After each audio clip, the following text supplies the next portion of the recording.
میں حیران ہوں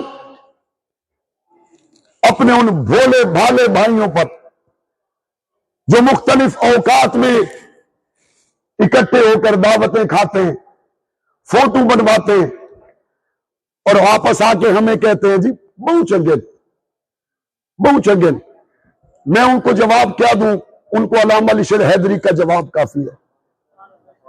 فرماتے تھے تمہیں اپنے اوپر فکر کرنی چاہیے، جسا ابو بکر پسند نہیں آیا اسا تو کیوں پسند آیا؟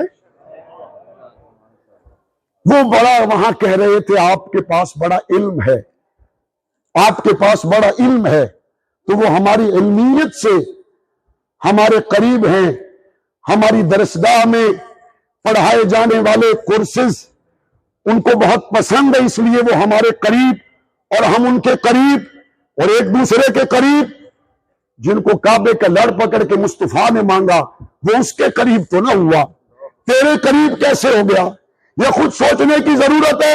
اور آج تو بلی تھیلے سے باہر آ گئی، وہ جن کو آپ کہتے تھے قریب قریب قریب، آج اس بل کے پاس ہونے کے بعد کیا وہ آپ کے قریب نظر آ رہے ہیں یا بعید نظر آ رہے ہیں؟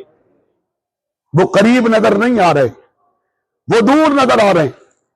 سمجھنا چاہیے اس وقت وہ تمام تر چہرے جو سارا سال بھائی بھائی کا چورن بیچتے تھے، آج وہ صحابہ اہل بیت بل کے مخالف اپنے اپنے لوگوں کے ساتھ کھڑے ہو کر اہل سنت کے خلاف سازشوں میں مصروف ہیں۔ ہم ان سازشوں کو ناکام بنائیں گے انشاءاللہ۔